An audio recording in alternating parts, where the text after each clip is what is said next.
Hello students, how are you. तो आज के इस लेक्चर में हम डिस्कस करेंगे मिड ब्रेन के बारे में।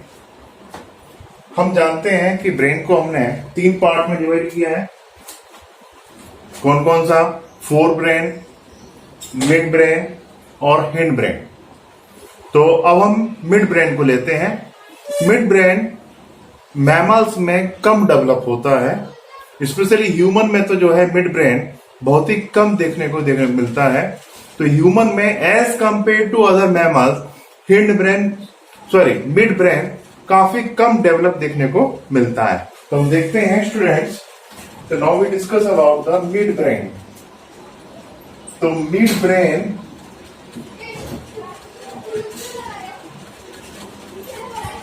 ब्रेन को हम क्या बोलते हैं? It is also known as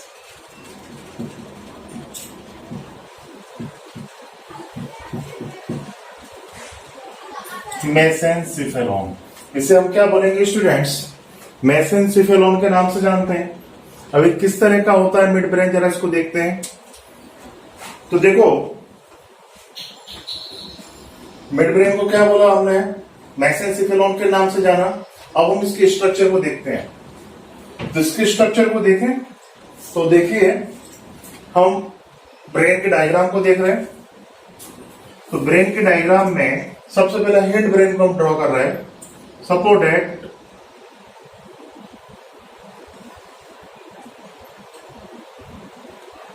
अब ये हमारा हेड ब्रेन है।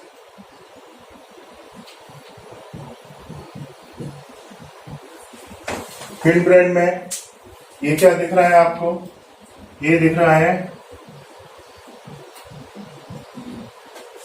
सेरिबेलम।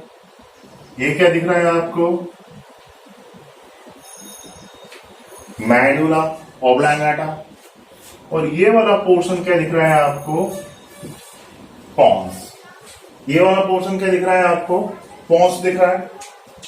और इसके ऊपर, जिसे मैं ग्रीन कलर से ड्रॉ कर रहा हूं, बहुत ही छोटा सा आपको क्या देखने को मिलेगा? मिड ब्रेन देखने को मिलेगा। देखिए, जैसे मैंने ग्रीन कलर से ड्रॉ किया है। ग्रीन कलर की विजिबिलिटी काफी कम होती है बोर्ड पे, तो थोड़ा सा मैं इसको डार्क कर देता हूं।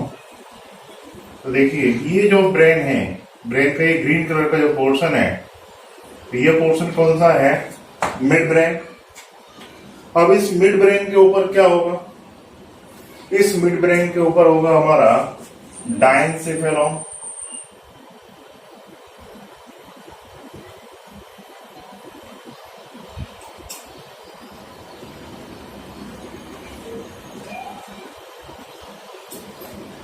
ये हो गया हमारा क्या?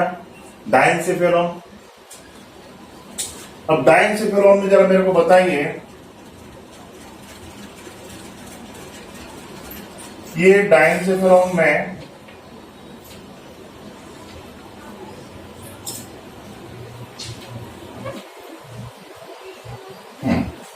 ये देखिए डायनसेफेलॉन एक्चुअली होता क्या है? मैंने आपको बताया था कि यह एक वेंट्रिकल है। यहां पर कौन सी वेंट्रिकल है? यहां पर एक वेंट्रिकल है जिसका नाम है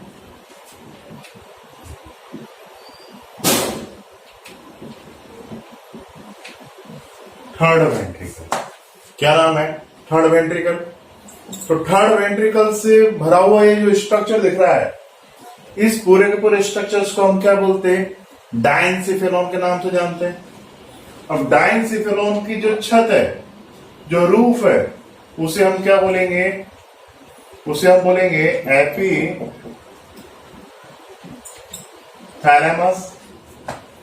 इस जो थर्ड वेंट्रिकल की जो लेटरल वॉल्स हैं, या डायनसेफेलॉन की जो लेटरल वॉल्स हैं, इन्हें हम क्या बोलेंगे? इन्हें हम बोलेंगे थैलेमस। और थर्ड वेंट्रिकल का जो बेस है, इस बेस को हम क्या बोलते हैं?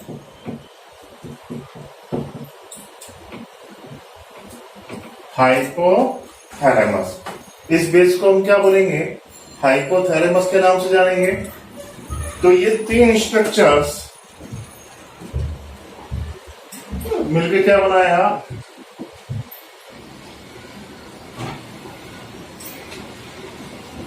डायनसिफेलॉन।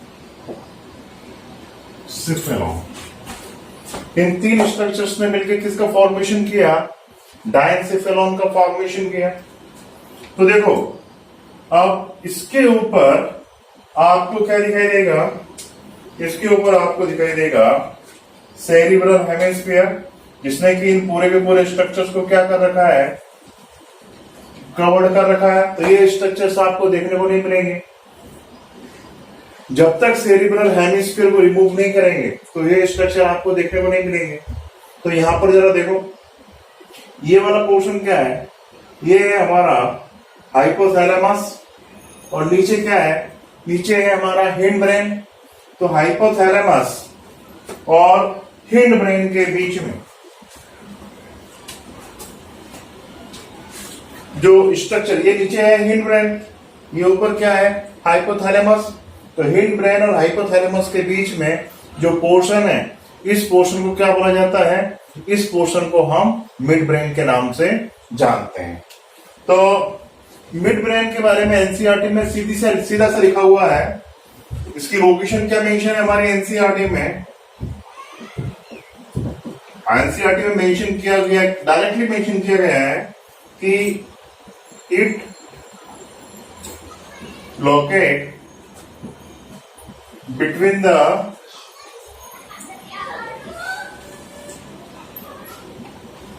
थैलेमस या फिर हाइपोथैलेमस, किस किस के बीच में प्रेजेंट है, ये प्रेजेंट है थैलेमस या हाइपोथैलेमस एंड जो हिंड ब्रेन है,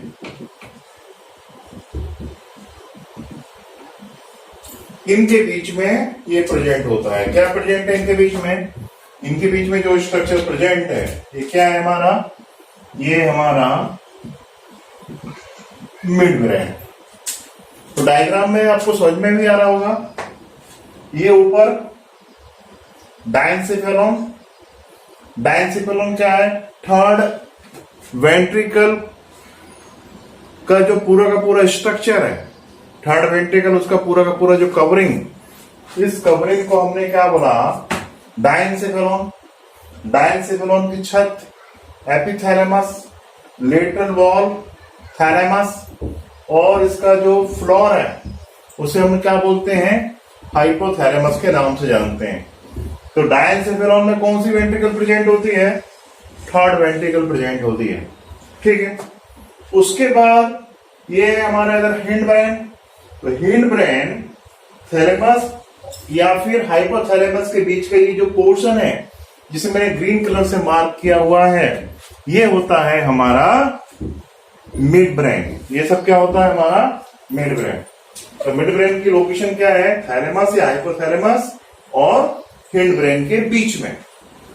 तो ये लोकेशन तो क्लियर हो गई ना, ये लोकेशन तो समझ में आ गई आपको क्या क्या है इसमें। अब देखो, अब इसमें कौन कौन से स्ट्रक्चर्स आते हैं, ये क्लियर, इसमें तो कोई कंफ्यूजन नहीं। अब यहां पर देखो, यहां पर डायनसिफेलॉन में कौन सी वेंट्रिकल है, थर्ड वेंट्रिकल। मेडुला में कौन सी वेंट्रिकल है, मेडुला में वेंट्रिकल कौन सी होती है, फोर्थ वेंट्रिकल। और यहां पर मिड ब्रेन में आपको एक पासिंग दिखाई देती है, जिसके थ्रू सीएसएफ जो होता है वो थर्ड वेंट्रिकल से कहां पहुंचता है, फोर्थ वेंट्रिकल में जाता है। कहां जाता है, फोर्थ वेंट्रिकल के अंदर जाता है। तो यहां पे आपको एक पासिंग दिखाई देगी, और इस पासिंग को हम जो है एक्विडक्ट के नाम से जानते हैं। It is also known as the aqueduct. ये जो पासिंग दिख रही है,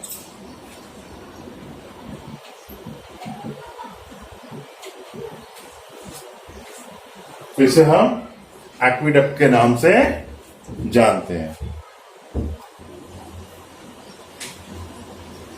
एक्विडक्ट का अल्टरनेट नेम क्या है? आइटर। तो इसे हम आइटर भी बोल सकते हैं। मतलब यहां कोई वेंट्रिकल नहीं है, बट थर्ड वेंट्रिकल और फोर्थ वेंट्रिकल के बीच में, थर्ड वेंट्रिकल और फोर्थ वेंट्रिकल के बीच का एक पासिंग है, और इस पासिंग को हमने क्या बोला? इसे हमने एक्विडक्ट बोला, या फिर इसको हमने क्या बोला? आइटर, जो कि हमारे इस मिड ब्रेन में प्रेजेंट होती है। तो मिड ब्रेन बहुत ही छोटा सा अनडेवलप्ड स्ट्रक्चर है। अब इसमें कौन कौन से इंपॉर्टेंट स्ट्रक्चर होते हैं वो हम देख लेते हैं। ये लोकेशन क्लियर हो गई, लोकेशन में तो कोई कंफ्यूजन नहीं ना, ठीक है। अब हम इसमें कौन कौन से मेन कंपोनेंट है इसके, उसको डिस्कस करते हैं मिड ब्रेन के। तो मिड ब्रेन को लेकर डिस्कस किया जाए तो मिड ब्रेन में बेसिकली दो इंपॉर्टेंट स्ट्रक्चर आते हैं। कौन कौन से दो स्ट्रक्चर आएंगे? देखिए, सपोज दैट ये मिड ब्रेन, तो मिड ब्रेन में दो स्ट्रक्चर आएंगे। पहला है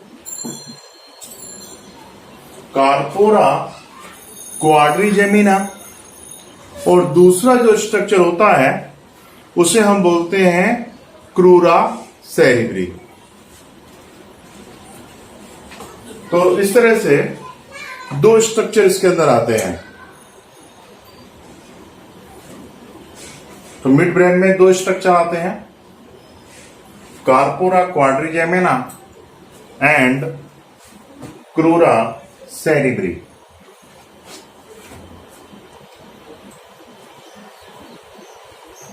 तो सबसे पहले हम डिस्कस करेंगे किसको? Corpora quadrigemina. कार्पोरा, कार्पोरा का मतलब होता है बॉडी, राउंडेड स्ट्रक्चर। क्वाड्रिजेमिना का मतलब होता है फोर, मतलब कितने बॉडी हैं? Four body. तो इससे बनता है हमारा कार्पोरा क्वाड्रिजेमिना। तो क्या होता है कि मिड ब्रेन जो है, मिड ब्रेन के यदि हम डोर्सल साइड में देखें तो आपको जो है मिड ब्रेन में चार छोटी छोटी आउटग्रोथ दिखाई देंगी, ठीक है। ऊपर वाले जो स्ट्रक्चर्स हैं वो थोड़े से बड़े होते हैं और नीचे वाले स्ट्रक्चर थोड़े से छोटे होते हैं, ठीक है। तो ये कितनी बॉडी हो गई? चार बॉडी हो गई, इसलिए इसको क्या बोला जाता है? कार्पोरा क्वाड्रिजेमिना के नाम से जानते हैं। अब यहां पर जो ऊपर के दो आपको बॉल लाइक स्ट्रक्चर दिख रहे हैं, इन्हें हम बोलते हैं सुपीरियर कॉलिकुलाई। इसे हम क्या बोलेंगे? इसे हम बोलेंगे सुपीरियर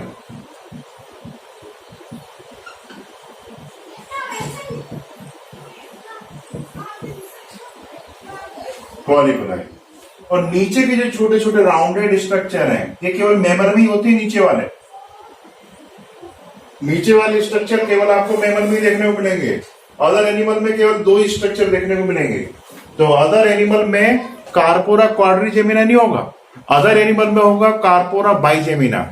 मैमल्स में कार्पोरा क्वाड्रिजेमिना, क्योंकि मैमल्स में चार बॉडी दिख रही है, अदर एनिमल में दो बॉडी दिख रही है, वो भी ऊपर वाली खाली, जिन्हें हमने क्या बोला? सुपीरियर कॉलिकुलाई। नीचे की जो दो बॉडी दिखती है ना, इन्हें हम बोलते हैं इंफीरियर कॉलिकुलाई के नाम से जानते हैं, ठीक है। तो ऊपर जो स्ट्रक्चर दिख रहे हैं इन्हें हमने बोला सुपीरियर कॉलिकुलाई, और नीचे वाले जो दो स्ट्रक्चर दिख रहे हैं इनको हमने क्या बोला? इंफीरियर कॉलिकुलाई। ऊपर की जो सुपीरियर कॉलिकुलाई होती हैं, इनका रिलेशन विजुअल रिफ्लेक्स से होता है।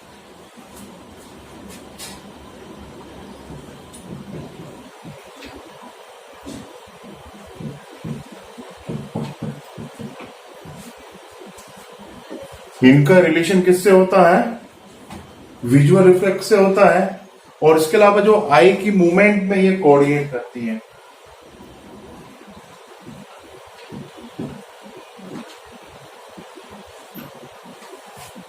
विजुअल रिफ्लेक्स, देखिए विजुअल रिफ्लेक्स क्या है, समझो इसको। कई बार आप देखते हो ना कि आप बाइक चला के जाते हो, स्कूटर चला के जाते हो, सामने से कुछ भी आपकी आंखों के सामने आता है, इमीडिएट आपकी आंखें बंद हो जाती है।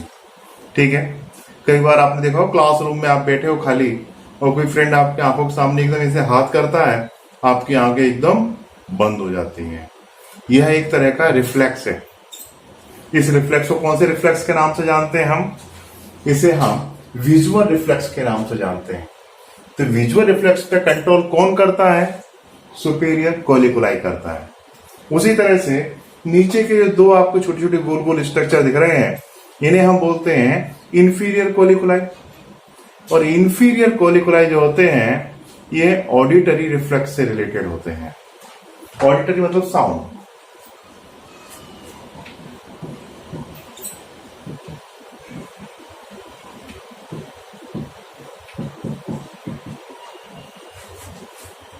तो ये किससे एसोसिएटेड है?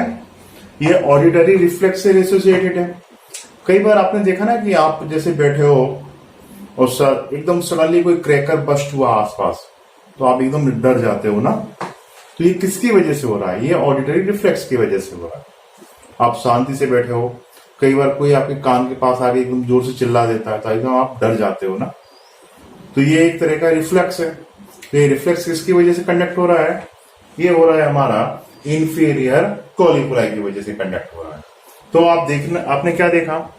हमने देखा कि मिड ब्रेन में दो महत्वपूर्ण स्ट्रक्चर है। पहला है कार्पोरा क्वाड्रिजेमिना और दूसरा क्या है? क्रूरा सेरिब्री। कार्पोरा क्वाड्रिजेमिना में क्या देखा हमने? हमने ये देखा कि एम्फीबियंस में पाइसेस जैसे छोटे एनिमल होते हैं, उनमें केवल ऊपर के दो सुपीरियर कोलिकुलाई होते हैं, नीचे के आपको वहां देखने को नहीं मिलते। ठीक है, तो उनमें जो है केवल आपको कार्पोरा बाइजेमिना देखने को मिलेगा, कार्पोरा क्वाड्रिजेमिना देखने को नहीं मिलेगा। ठीक, कार्पोरा क्वाड्रिजेमिना में आपको 4 बॉडीज दिखाई देंगी मिड ब्रेन के अंदर। ठीक है, ऊपर वाले दो बड़े जो स्ट्रक्चर दिख रहे हैं, इनको क्या बोला हमने? सुपीरियर कोलिकुलाई, जो कि विजुअल रिफ्लेक्स से एसोसिएटेड है। और नीचे की जो छोटे स्ट्रक्चर दिख रहे हैं, ये हमारे इंफीरियर कोलिकुलाई, जो किससे एसोसिएटेड है? जो ऑडिटरी रिफ्लेक्स से एसोसिएटेड है। ये क्लियर हो गया, समझ में आ गया। अब इसके बाद हम बात करेंगे किसके बारे में? क्रूरा सेरिब्री या फिर सेरिब्रल पेडंकल के बारे में डिस्कस करते हैं।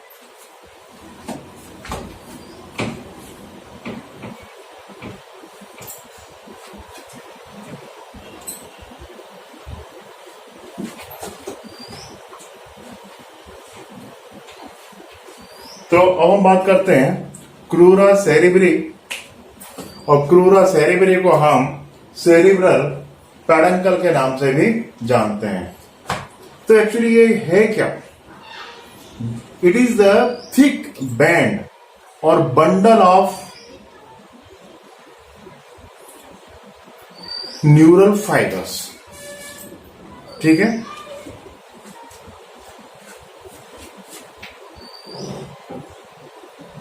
तो इट इज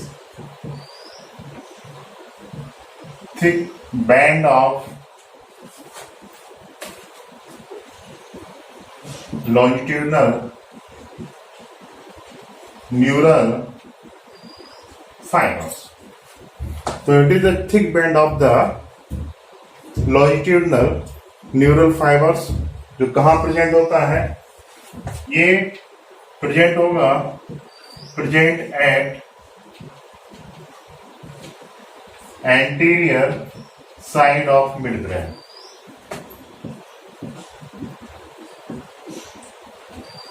तो ये हमारे मिड ब्रेन के एंटीरियर साइड में कनेक्टेड होता है। और ये करता क्या है? जो इंफॉर्मेशन का ट्रांसफर हो रहा है, देखिए इंफॉर्मेशन, जैसे मान लो ये हमारा ब्रेन, ये हमारा मिड ब्रेन, इसके नीचे क्या देखा आपने? इसके नीचे आपने देखा पॉन्स है, इधर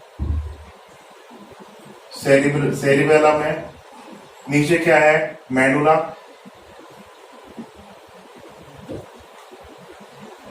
तो ये हो गया पॉन्स, ये मेडुला, ये सेरिबेलम और ये हमारा मिड ब्रेन। तो इंफॉर्मेशन जो स्पाइनल कॉर्ड से आ रही है वो कहा जाएगी, मेडुला में जाएगी। मेडुला से फिर वो इंफॉर्मेशन पॉन्स के थ्रू कहां पहुंचेगी, मिड ब्रेन में पहुंचेगी। और मिड ब्रेन से ये इंफॉर्मेशन कहां जाएगी, मिड ब्रेन से यह हमारे थैलेमस वाले पोर्शन से होती हुई सेरिब्रल हेमिस्फीयर में इंफॉर्मेशन पहुंचेगी।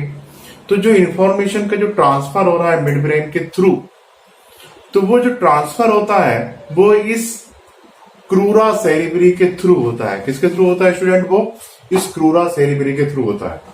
ठीक है, तो इसके जो ट्रैक्ट होते हैं वो किस किस से कनेक्टेड होंगे जरा देखो। तो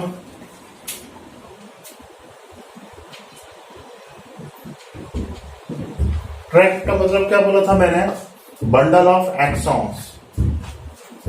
tracts of crura cerebri connected by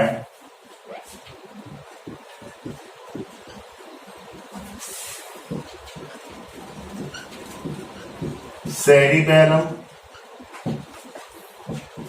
pons, medulla। तो इसके जो ट्रैक्ट होते हैं वो सेरिबेलम से, मेडुला से और पॉन्स से, इन सब से ये क्या होते हैं, कनेक्टेड होते हैं। ठीक है, इसके अलावा ये जो होता है कौन, क्रूरा सेरिब्री, यह हमारे RAS में भी हेल्प करता है, help in RAS।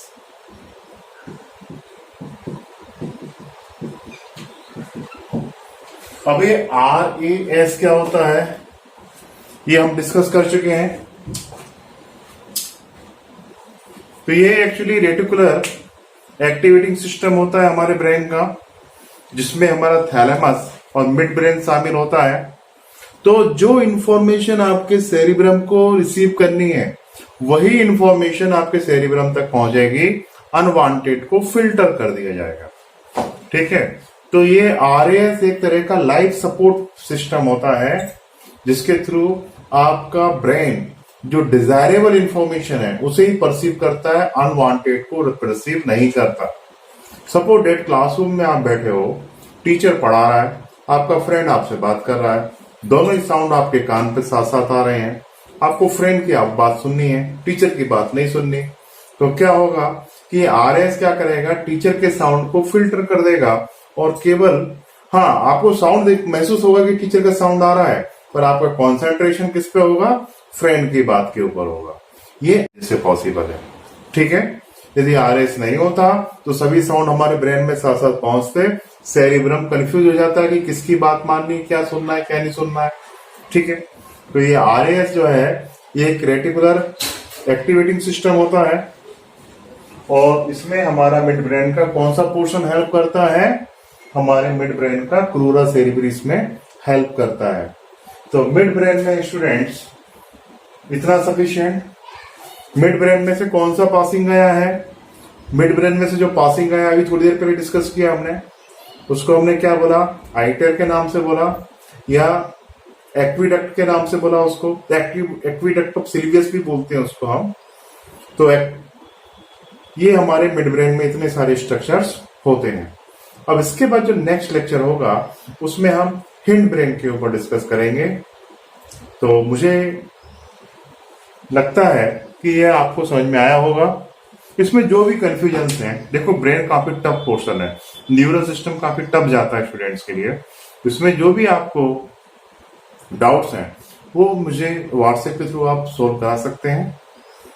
Thank you students.